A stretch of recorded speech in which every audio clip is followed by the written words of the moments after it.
This episode isn't just about reps and routines. It's about the stories that our bodies tell us, the balance that we're chasing, and the movement that keeps us honest.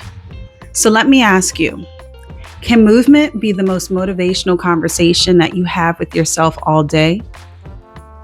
What if your wellness isn't just personal, but rather a shared story written in sweat, partnership, struggle, and presence? And could a balanced routine be the catalyst for a balanced, stress-free life all over? We're going to discuss this and more today on this amazing show.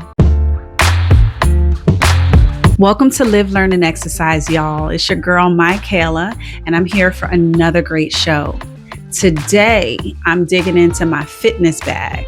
And as many of you know, I've spent more than half of my life performing, studying, and excelling in the fitness arena. And so I'm just so excited to be spending this time talking about concepts in an industry that I really feel passion for.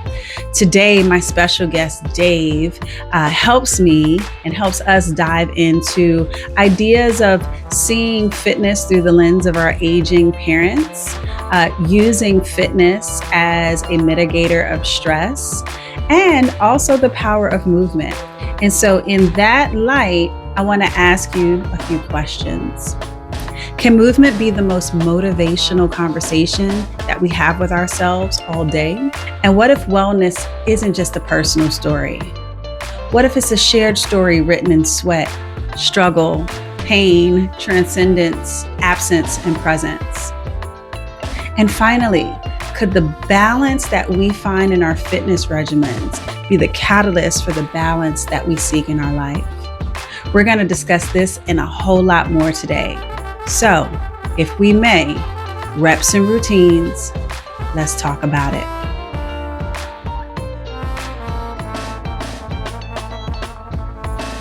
Hi, welcome to Live, Learn, and Exercise. I'm Michaela, and I'm here with my good friend, Dave, and my long-term client. I mean, we go way back to the pandemic. We have been together through rain, shine, snow, sleet, and he's one of my most devout fitness seekers, and we really connect off that. So I want to welcome you today. Welcome, Dave. Tell us a little bit about yourself. Thank you. Yes, I've been working with Michaela for a long time. I remember during the pandemic, we were doing a personal training over Zoom, and she was teaching me how to get up from my chair with one leg. And it was quite challenging. Yeah. And it showed me how much work I have to do. And I'm still working on it. And Michaela's classes are always the most challenging. And so I appreciate all the work you do. You've really elevated the gym over the years, and I've learned all about the diversity, equity, and inclusion programs going on through you, because you really make it known to people. But we're talking about me now. Yeah, we're talking about you. We're talking about you. All right. Well, I wanted to respond because you brought up the pandemic, and I just remembered that personal training session. Yeah, and I think we originally met talking about stretch and mobility. And one of the things that connected me to you pretty quickly was your thirst for knowledge. Like, you are a true student of fitness, and as an educator of fitness and a fellow student of fitness myself, that really resonated with me. We spent many sessions one-on-one together, and when I tell you that Dave puts me to the test, like, I have to be on my A game, because I'm going to get some question about fitness that makes me dig way deep into my fitness brain. But I love it. And I've been in the industry for 20 plus years, and literally it's people like you that keep me as enthusiastic and as into what I do 20 years into the game as I did when I first started. So I want to thank you for always just being such a committed, great, loyal client. You always show up, you always make it fun, and I appreciate you. Oh, thank you. I'm flattered.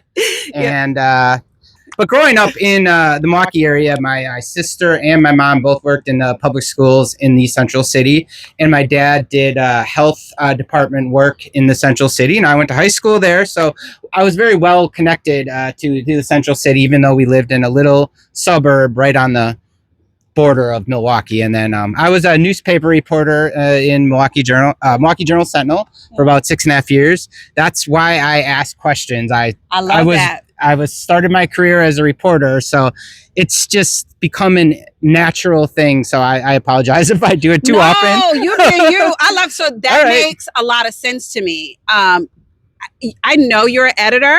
Mm-hmm. I know what you do, but not until you just said it just now did I have an aha moment like, that's exactly who you are. It's probably what has made you a great editor and reporter. And it's definitely what makes you a great fitness seeker. So don't apologize for that. That's yeah. On days when I'm tired, yes, I'll be like, Dave. But listen, you got to be you. So anyway, go ahead. All right. So yeah, I'm in communications nowadays. I do a newsletter for the government, and I have done a lot of half marathons and full marathons, about 8 full marathons, more than 25 half marathons. Some of them, in recent years have been a little walk, jog to the finish line. But I'm still doing it. That would be me walking the whole marathon. Yeah. I think you talked about your job. Mm-hmm. And I think in a more recent conversation that we had, we talked about stress levels being high. I think in the city in general, I mean, this is one of those transient cities that move faster than you can think. I think in recent years, I always said the anxiety and the mean rubric or scale has gone up. And just in general, I just think this city is prone to stress and anxiety. I see it at the club all the time. In fact, I think that's why our club has remained so successful, is because people understand that physical outlet is an investment into their mental wellness. So talk to me a little bit about your sort of journey or experience using the gym, fitness as a counter to any, work-related or family-related stress. Oh yeah, I have a story for you on that. Yeah, I want to hear this story. Show me that story. So it's not about, the origins of my fitness journey. Didn't start with stress, I would say, but I used to be a heavy drinker. I was raised in the beer capital of the world. We're an Irish family, so lots of drinking and cigarette smoking. So I was like really unhealthy, and I finally quit drinking, thank God. And then I finally quit smoking soon after. Oh. And then I went right into a full marathon to start a new life of health and wellness. And then I loved that marathon. I did another. Then I joined Vita. Then I started going to yoga. Then I started to watch what I was eating. And then, it just spiraled from there. So and now I use it, of course, to combat stress, like a lot of Vita members. So it helps. It's a healthy response. I don't drink or smoke cigarettes anymore. So this is what I do. And I don't think that's exclusive to Vita. I just think in general, I mean, our heart attack and stroke remain in the top 3 of causes of death for everyone, but especially like in my community. But I think in everyone, obesity levels are high. A lot of that is really closely related to stress.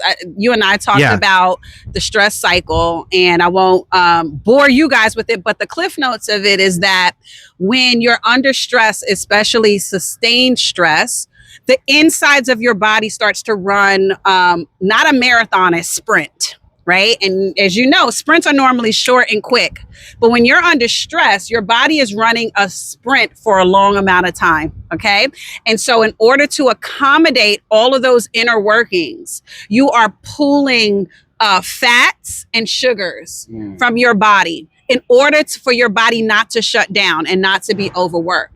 And so when you get a little reprieve, when you sleep, or when you have a moment of quiet and your body is recovering from that exhaustion from sprinting for however long, you now are craving fats and sugars as a replacement. Your body is always looking for balance. And so when we're up eating chips and drinking juice late at night, eating ice cream, we're not just being quote unquote slobs. A lot of us are trying to find that balance, that depletion that came from being stressed out. We're trying to even that playing field. And so that's, all of that is related. For you, what I really want to know is, what is it about the gym experience that makes this a viable outlet for those things that you discussed? Well, I might have a day at work where I let stress get the best of me.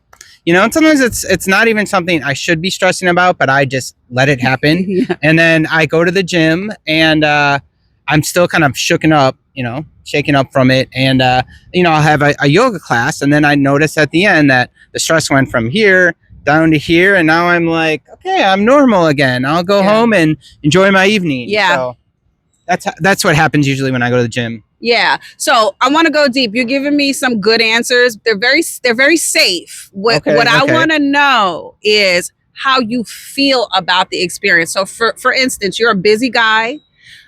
You got a lot of stuff you could be doing. There is something about the boot camp experience, for instance, or there is something in the way it makes you feel that makes you choose this outlet over, for instance, drinking or socializing with friends when you make that decision to come. So what has it meant to you? How does it make you feel? So, I mentioned yoga, but when I do the high powered boot camp, it makes me happy. I get the happy hormones going. Is that what they are? Yeah. And that's why you notice I might start talking a lot, because I'm in a good mood. I'm out here running around, jumping, moving the body around. And then it feels like I feel like when I finish a race, and then the rest of the day I'm on this high because I've really pushed myself with the cardiovascular and all that. And it's just a mood booster for the whole day. For me, it just works with my chemistry, I think. And I'm always more people should be joining us out here. Yeah. No, you're right. And so we have this inside joke, Dave and I, where I'm like, Dave, if you're talking and jolly, you're not working hard enough.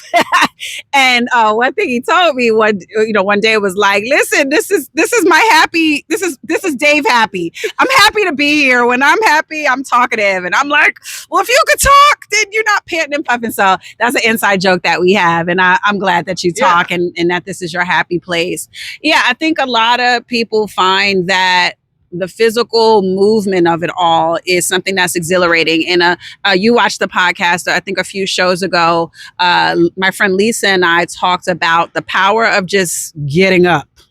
And how even the most depressed people, but not people that are even not depressed, the endorphins that you get from physically just getting up, making your bed, brushing your teeth, walking down, walking out, coming into the sun has a really healing effect on everything.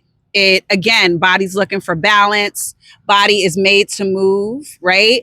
And so what I've experienced secondhand from you and from the thousands of people that I've trained over the years is that it's a combination of social, what we look for as human beings, as social beings, the power of numbers, drawing motivation from the person next to you, tapping into your competitive spirit from the person on your right, finding commonality. Like for me, one of the biggest joys in class would be having someone who physically looked fit, like all the things you associate, thin, muscular, right beside someone who physically looked what most people would think is unfit, maybe slightly heavier, and having either the heavier person outwork the more fit looking person, or even better yet, have them both aching and hurting in the same way. That's a teachable moment for both of those people. The person who thinks that they are fresh off the couch and doesn't belong in a luxury gym like ours because everyone is beautiful and fit, quote unquote, they are seeing firsthand that looks don't matter. and that everyone's in the same fight, and vice versa. That person who is fit looking and all of that is drawing motivation from someone that might be older or heavier because they're in the same boat. Those are some of the small joys that I experience as a fitness instructor, is that social aspect and what happens while you're there for self and you're self-aware and all of that. What's happening socially? How are you impacting that person? How are they impacting you? That has all sorts of implications on your mental and emotional health. And then the physical act of moving, like I said, your body is designed to move. Your body is designed to burn calories and to exhaust and replenish. And so when we get closer to doing what the body does, then we're happy, right? Because that's in everything we do, eating, walking, talking, thinking, all the body is trying to do is get back to equilibrium. When we wake up after sleeping, it's trying to get back to equilibrium. When we're hungry, that's the body's attempt to get back to equilibrium. We exhausted calories, we burnt calories, we got to put them back in just to do normal everyday life, like get up and walk and things like that. So, that you use the gym and your gym community to maneuver through life is not a, out there concept to me. I've seen it happen with so many people. Mm-hmm. And you reminded me of when you're saying that, there's a really fit person next to someone who's, not as fit starting their journey. Mm-hmm. I've seen that in the marathon courses. Mm-hmm. There'll be a guy like, all muscle and just, walking the course. And then there's be someone, who is, just starting their fitness journey and right. they're running by them. Right. So. Right. It happens all the time. I joked about this in an earlier episode. I'm 44 and I'm kicking 20-year-old butts all the time, defying odds and perceptions and all of that. And the same goes. One of the funniest questions that I get at the club as a general manager is what classes or what's for beginners? And sometimes I also get the question, what's for seniors?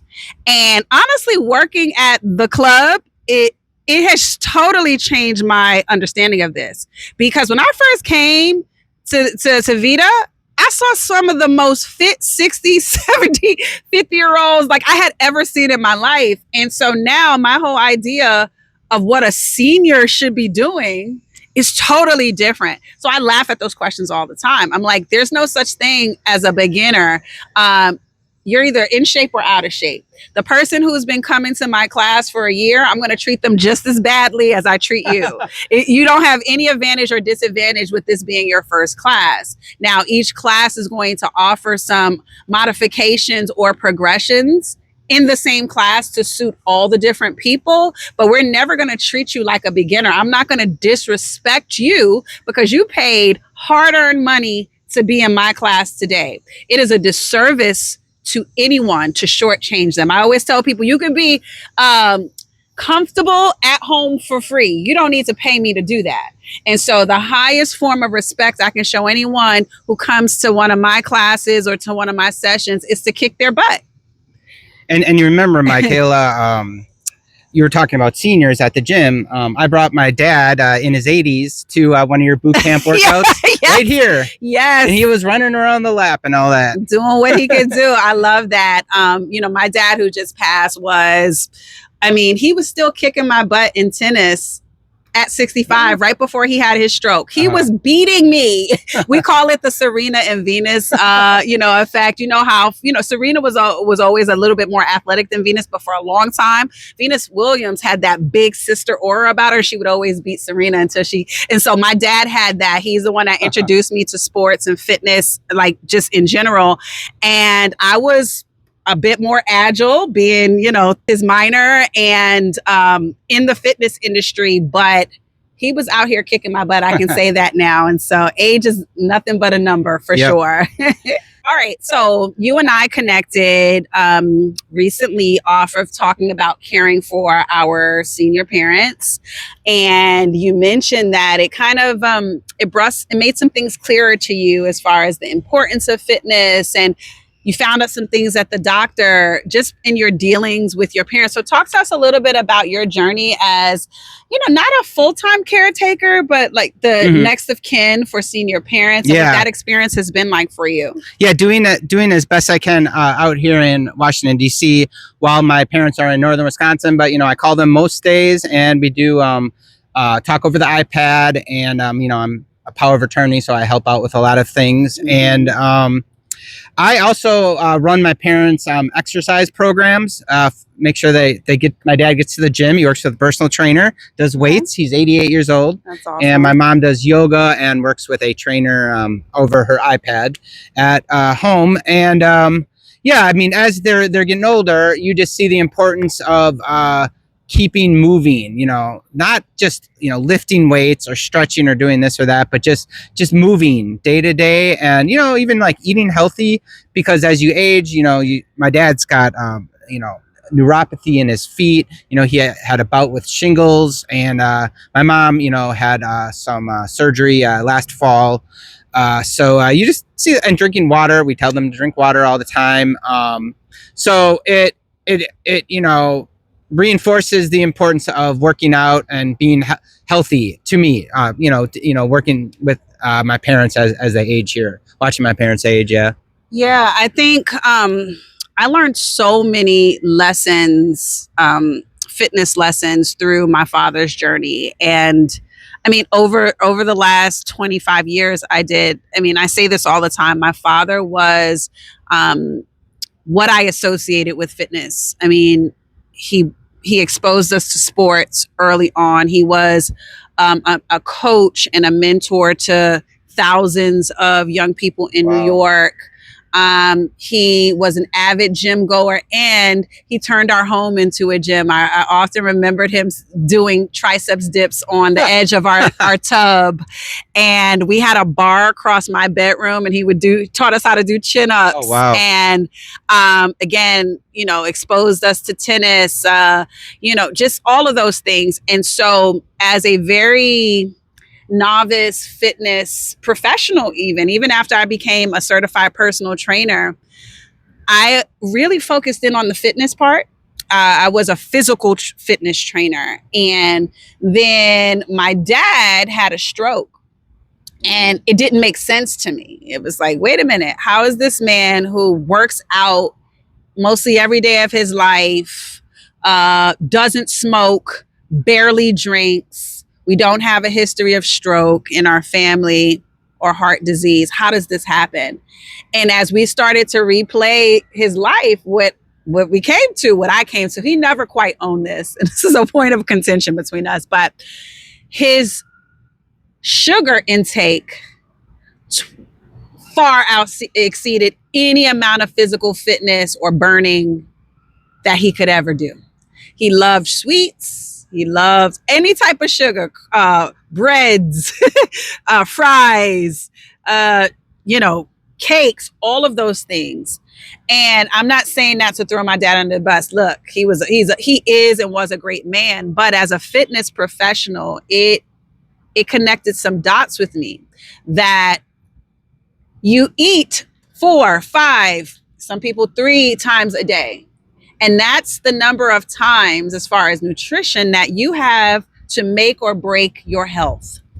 Even the most avid gym goer is going to go maybe once a day. That's an avid. Most people don't go once a day. So just look at those numbers. In a perfect world, you're going once a day.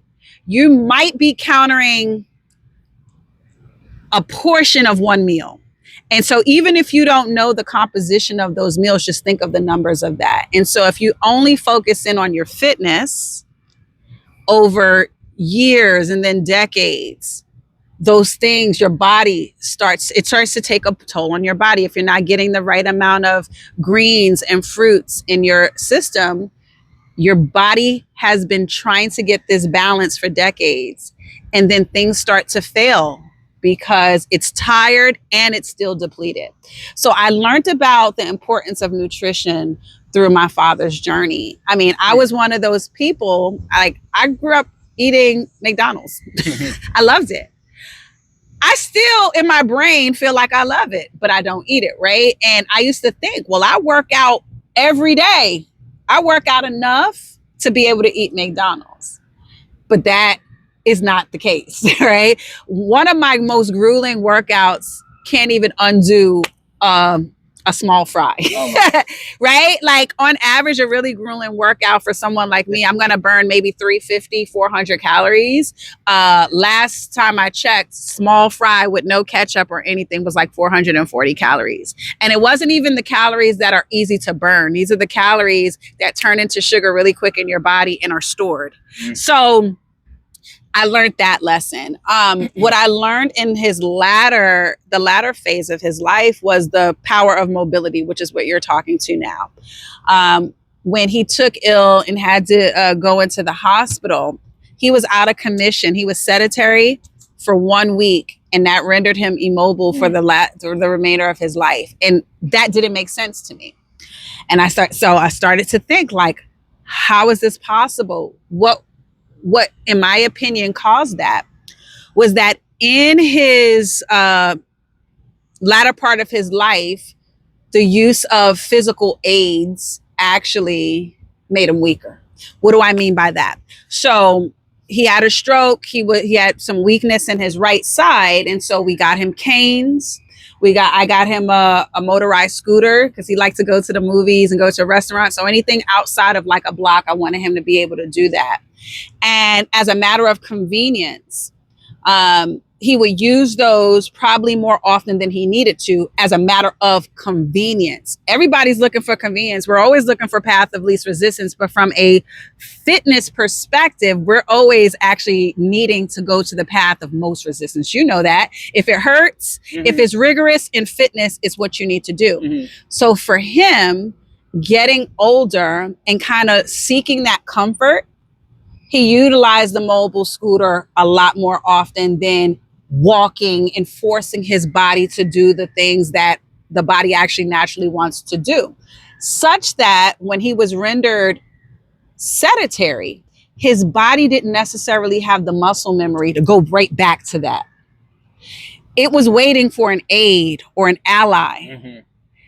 And he wasn't in a position to even utilize those things. And so, again, this was a sad and tough lesson for me to learn. But that his journey taught me, like, listen, you gotta take those aids out if you absolutely don't need them. And I'm cognizant of the fact that certain disabilities require you to have assistance. But if it's a matter of it's harder or it's more comfortable, like you have that choice. As aging people in general, we don't have to wait till we're 60s and 70s. Take the path of most resistance. Train your body up for the war that it might have to go through later in life or tomorrow. Nothing is promised. You can walk down the street and something happens. You want to train your body inside and out to give it the best shot to get back to what normal is supposed to be. And so those are two really, really tough lessons that I learned from being a caregiver of a senior parent who, for the majority of his life, was one of the most active people that I ever met. But he was active when it was convenient to be active. And when it was inconvenient, it was a harder thing to maintain. And so, yeah. Well, from all that you've said, I can see how your dad has kind of influenced your life, and you are who you are now. Yeah. I mean, I'm also a student of fitness like you. That's why we connect on that. I'm always asking questions. And I told you, when those things were happening, it wasn't like a woe is him or woe is me, or I was trying to figure it out and figure it out so I could have these conversations with others and, for their parents and for themselves and things like that. Yeah, he's been highly influential. I even think about the sports that I played and, really driving that competitive spirit and, playing field hockey and lacrosse. He used to make me and my brother do push-up competitions, stuff like that. Like literally everything you see in me is him. He's that. So, All right. So we talked about your parents who I've met your dad. I haven't met your mom yet, right? Yeah, they've been in DC to visit a lot over the years, usually like 3 times a year, probably like more than 40 times visiting here. Right. But yeah, I didn't bring her to a boot camp. Yeah, I want mom to like me still. So we're going to keep her away from the boot camps. All right. So as we go into the latter phase of this show, I'm going to give Dave the space to be Dave. And so Dave is a question asker. Uh-oh. All right. So this is your opportunity to ask me any question you want to ask me. And I'll try my best to dig in my fitness brain and give you a good answer. Otherwise, I'm going to have to research it and come back. And that's not something that doesn't happen. Sometimes I have to go back to the books to answer Dave's questions. Well, I'll pull up my list of questions I got. No, just kidding. Go ahead. I didn't write anything down. Don't worry. Okay. No, I think the most burning question for me would be like when I go on Instagram and see a lot of the personal trainers and physical therapists and whatnot, they're like, stretch, don't stretch, strengthen, stretch, and foam roll, and use it's like they all kind of have their own. And I'm like, I never know what, I know I should be strengthening my muscles that are weak, but like some of them make it sound like stretching isn't even needed. Yeah. And what about foam rolling, or the things we do in the stretch and mobility class, like when I'm in pain trying to strengthen out my hamstring as best I can, and Michaela comes over and is like, what's going on here? And I'm like, I'm stretching it. And you're like, no, you're not. I'm like, yeah, I am trying my best right here, So your question is, what do I do? Yeah, there's a lot out there. Start what do from I scratch. do? Yeah. Well, first of all, I love our relationship because the way he just depicted me is 100% accurate. I'm like today we're in class and I was like, absolutely not, David. I was trying to take one moment of respite from this. Yeah, workout. He was modifying an exercise that he is jumping jacks, just way too strong to be modifying, and I know this. And I was like, called him out. So anyway, I love our relationship, and I love that like you let me be me, and I let you, and then we hug it out afterwards. So thank you. Okay, so that's a valid question. You're saying, what's the purpose of stretching? Should I focus on it? Is it important or not? What's the relation to strength training? And then we have this whole other concept of stretch, mobility, and foam rolling and things like that. I do want to tell you that while you may see gadgets and approaches change in fitness all the time, the body is the body and it is what it is. So kinesiology, the study of physical fitness, that doesn't change. So what I'm telling you is from my expertise in kinesiology and not something that I think is cool or not cool or a fad or not a fad. The truth of the matter is stretching is the antithesis or the opposite of strength training. So in order to successfully strength train one muscle or muscle group, there has to be an intentional focus on stretching and lengthening the opposite. And in some cases, there's several opposites. So for instance, think of your glutes. Now, most people sit way more than they stand. So most people have lengthened or weaker glutes, not because they're weak and flabby, right? But just because your glutes are in an extended state like this. Standing would be equal or balanced. And then in like a upward dog would be contracted. Okay. So because most people have lengthened or weakened glutes, that means the opposite muscle on the front part of the body, the hips and the hip flexors, they are more prone to tightness. It's just the way we sit for hours of the day, and your body is looking for the easy path out. And the easy path out is like, okay, well, let me just tighten these muscles and lengthen these muscles because that's what I need to do. So that's one opposing muscle group. There are muscles below and above the glutes that also are counted as opposing muscles. So in order for the glutes to be lengthened, the next muscle group up, your lower back muscles, have to be tightened in a lot of respects in order to counter the glutes being open, right? I get it. And so your body in all these very diagonal and opposing ways is imbalanced and seeking balance. So to only focus on strength training and not to at least mentally and intentionally address the equally important skill of stretching is a fallacy. It's like you can't teach that.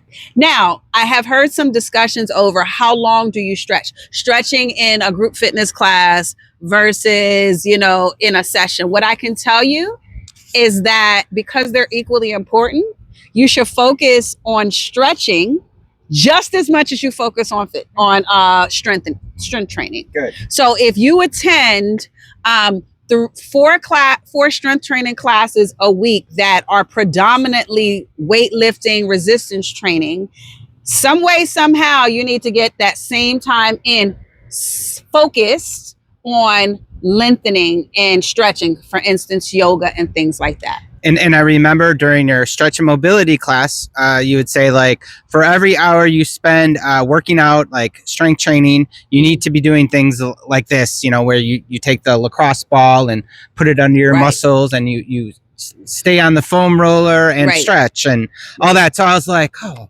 man, and another hour of after doing a workout, that is rough. But I'm like, that's the truth. I mean, that's what you got to do. So that's what I'm trying to achieve. So you helped me on that path. And now I'm doing the foam rolling and the lacrosse ball and the stretching. I got my stretch out strap at home. So I do that stuff. So the foam rolling and the lacrosse ball is not stretching. So we're going to get into that.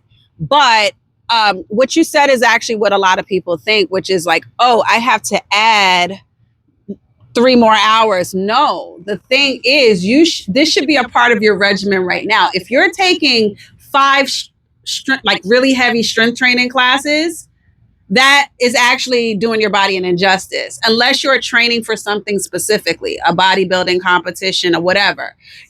Worked into your regimen should be that balance and variety, right? So of those 5 days you're working out, if you just like strength training more, maybe 3 of those days are dedicated to strength training and the other 2 are more focused on flexibility and things like that. Is when you're doing it correctly. Even within strength training, you should be taking variances of strength training, like body pump. We love body pump. That's one of our favorite classes. If you take 3 or 4 body pump classes a week, you should not be lifting the same weight every day. You should have a heavy body pump experience. And then if you're taking it the next day, a light body pump experience, and then a heavy, then a light, because note to self. Yes, the body is always looking for the path of least resistance. That's why my dad used a scooter. It wasn't him, it was his body. Like, listen, let's skip all the shenanigans. Let's just I'm going to go to the movies. Right. So what happens is, you ever heard of this concept of plateauing? Plateauing doesn't mean you got too strong for the exercise. Plateauing just means your body figured out how to get to where it was going without doing the work.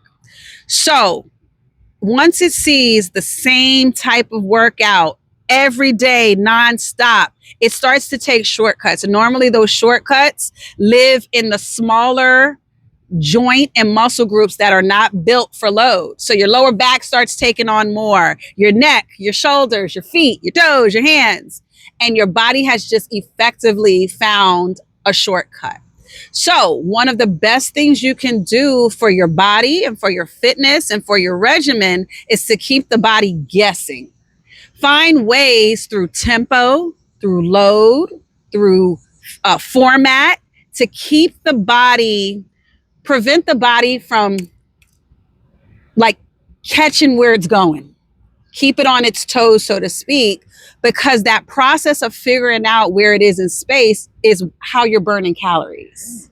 Once it starts going into auto drive, you're not burning as much calories, you're not getting as much out of the workout, and it's all for naught, right?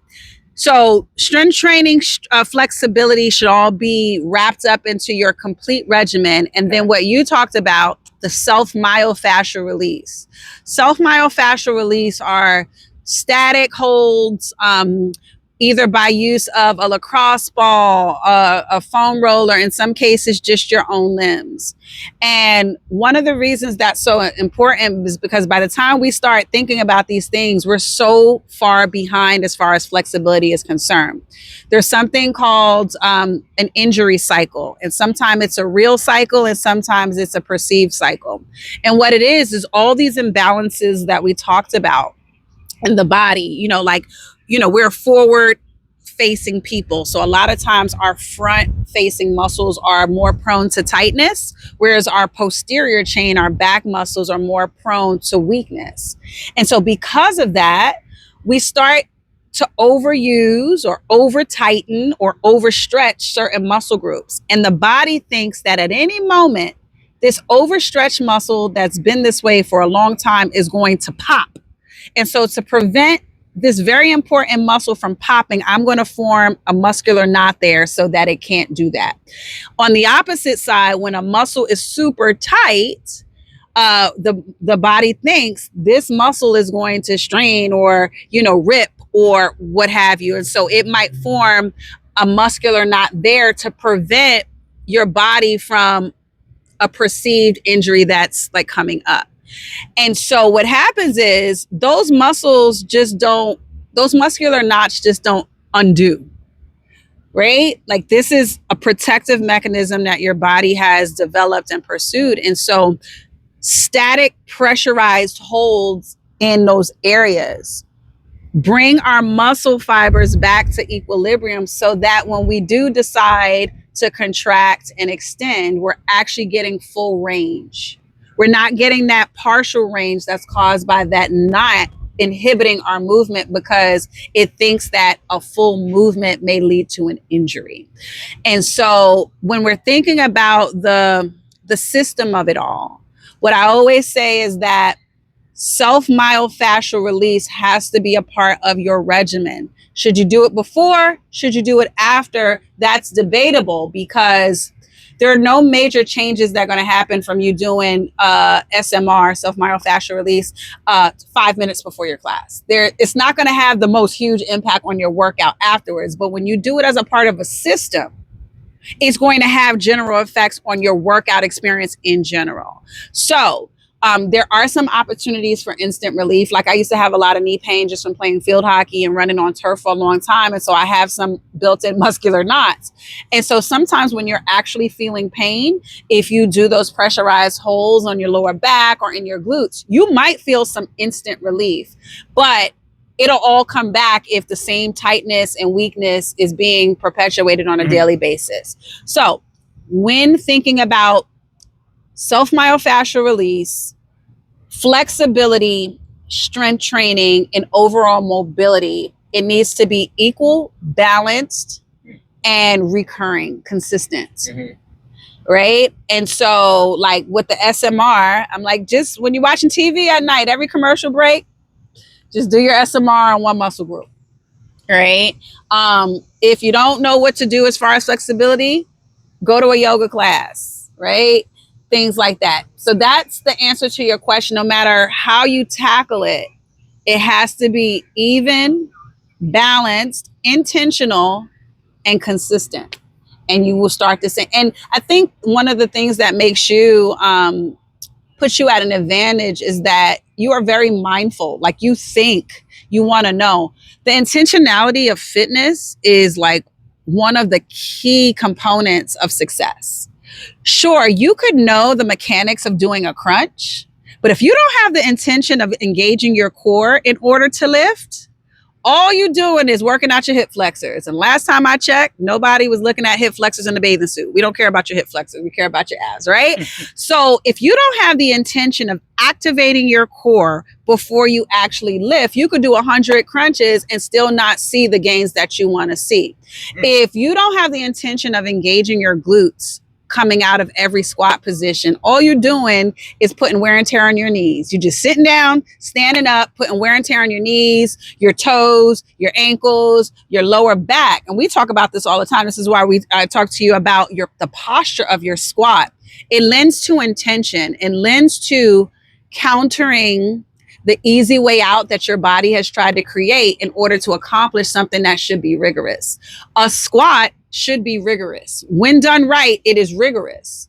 So if it feels doable, chances are your body has figured out an easy way out that has made you feel like you accomplished the movement, but has skipped the rigor of it for your body. So that was a long answer to your question, but that is the answer. Well, now I have a good answer. It's like, do all three, equal parts and do it consistently. And when I do my squats, make sure I'm sitting back, not leaning forward, tired. So, and some of that is comfort, but some of that is muscular behaviors. Anything that you do over a sustained amount of time your muscle memory lends to that.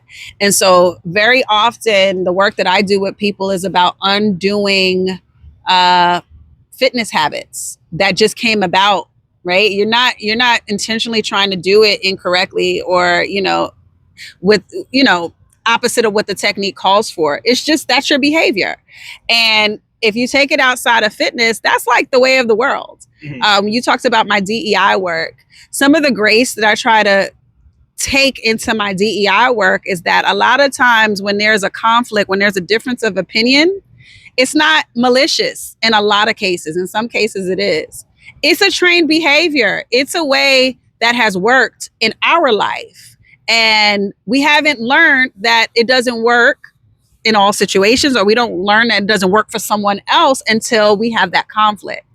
And so the same grace that you have to give people when they don't understand your perspective, when they maybe don't understand your plight, is the same grace you have to give your body. Your body has been doing something for 10, 20, 30, 40 years, and it's been okay. You found success. You're walking, you're good. And so it's not until you get that trainer who is challenging you to do something different that you realize like, this is a behavior. It's going to take some work. So my work with fitness is very, very parallel to my work in inclusion, for sure.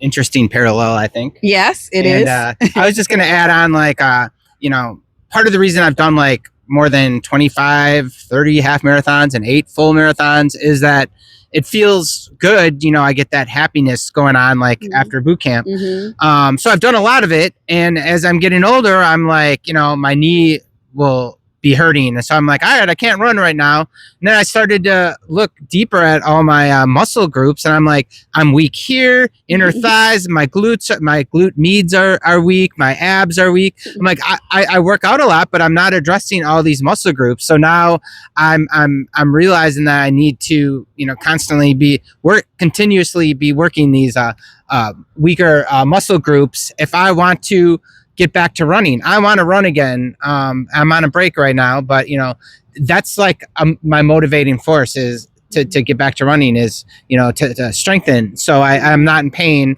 from running. So. Well, the dirty little secret is that most people are not masochists, and no one is going to like willingly punch themselves in the face, which is essentially what a good workout feels like. And so again, you got to give yourself some grace. Even me as a seasoned fitness professional, I have to go to group fitness classes sometimes to seek motivation. I have to work with a trainer to push myself to work against the comfort that I'm always seeking. And so it is more normal and natural than not for when you're working out to avoid the really hard moves. That's literally, as people, that's what we should do, right? And so you have to kind of seek help to do that. And again, you get that power in numbers. You maybe you seek motivation and help from your counterparts. Maybe it's a trainer, maybe it's whomever, but sometimes you just need a person to point out and to remind you and to push you to go towards the rigor instead of going towards the comfort. And that is completely natural. I always say the people who willingly subject themselves to the running and the crazy workouts on their own, that's a different breed of people. That's a different breed. You guys that come to boot camp are a different breed. Let me tell y'all right now. Y'all not gonna catch me in anybody's boot camp class, or I'll be doing Pilates and yoga. That's the old me, the new me. And I always say I have so much respect for y'all, because the same exercises that I'm barking at y'all will never catch me out there doing that right now. I'm just not cut like that. I am competitive. I am fit. I'm just not cut like that. And I think that you guys are a different breed, and I love it and I appreciate it. But the moral of that story is that it's totally normal to run toward comfort and to avoid pain. Mm-hmm. Who really runs toward pain? Mm-hmm. You know, so yeah. And nowadays, I mean, I go to a Pilates class every Sunday, and I'm like, I need this. Mm-hmm. I need this all the time, every day. Yeah, the Pilates formats and classes, like the things I see in there are always so enlightening, because you see these people who look physically strong struggling with basic core exercises. And I see it all the time. I mean, trainers, big muscular people, and then you ask them to hold a plank for 20 seconds and they give out. And it's consistent with what I know, is that we're really focused on the things we can see in the exterior. But meanwhile, we're crushing our internal. We're so heavy on the outside without taking care of the inside. And that's what leads to injuries. If you grow your muscles, your insides need to sustain that, your bones, your core, all of that. And so to skip over core work and stabilization work and all the things that essentially hold your posture and allow alignment to happen, you're setting yourself for an injury. And that's why that balance is key. That's why that flexibility is key. We miss something. Stabilization is key. What is stabilization? That's all the core work that needs to happen in order to maintain the center of your body while you're doing the things. And so you have SMR, you have stabilization, plank work, getting into positions and holding it. So, you know, we do isometric squats all the time. We do teasers and leg lifts, things that allow you to be strong in still positions where you're just maintaining your body weight. Stabilization. No, that's how you create a strong foundation for all the other mobility and strength that you want. That is key. Right? So you have stabilization, you have SMR, you have flexibility, you have strength training. And then the fifth level of that is power, to be powerful and strong and explosive in moves. And you want that skill if you have to run away from someone, or if you gotta, kick somebody, whatever. If you have to quickly react to something, you want to be powerful and agile in that way. And so those 5 concepts have to be addressed in some fashion or form, evenly and consistently, in order for you to be as balanced as you can be. Well, I had an amazing time with you today. Likewise. And thank you for my gifts. Like I said, I love a man with gifts. Okay, so keep them coming. This wraps up another amazing episode of Live, Learn, and Exercise. I'm honored to be here beside my good friend and my loyal client, Dave, who's been down for the cause from the jump. So anyway, we're still going strong. And still going strong, yes. And so if you all have any follow-up questions, fitness questions, mental health questions, any of those questions, DEI, we tapped into DEI a little bit, please feel free to drop them in the comments. You can email me at www.livelearnexercise.com. I'm on IG. My niece got me on TikTok now, go figure. And I'm definitely on all the platforms where you get your podcast from. Thank you so much for tuning in. We'll see you next time. Wow, what a great time that I had with Dave. And I hope that our stories and what we know as typical conversation really did shine some light for many of you out there. Some key takeaways for me were that movement is life. And especially as we age and we encounter stress and other things that threaten to slow us down, we have to be intentional about getting up, moving, and living the lifestyle that we want to live without succumbing to the lifestyle that's in front of us, right? And so I learned that through my dad's journey, and Dave is now learning that through his parents' journey. The other thing we talked about is this idea of balance and consistency, right? The body's always seeking balance. We acquire balance over a consistent intention day after day. And so just like we want to incorporate stretching and mobility and strength training and power and stability into all of our routines, we want to give our palates that balance as well, making sure that we're getting the right amounts of sugars and the proper sugars and greens and fruits and water, and getting that balance internally.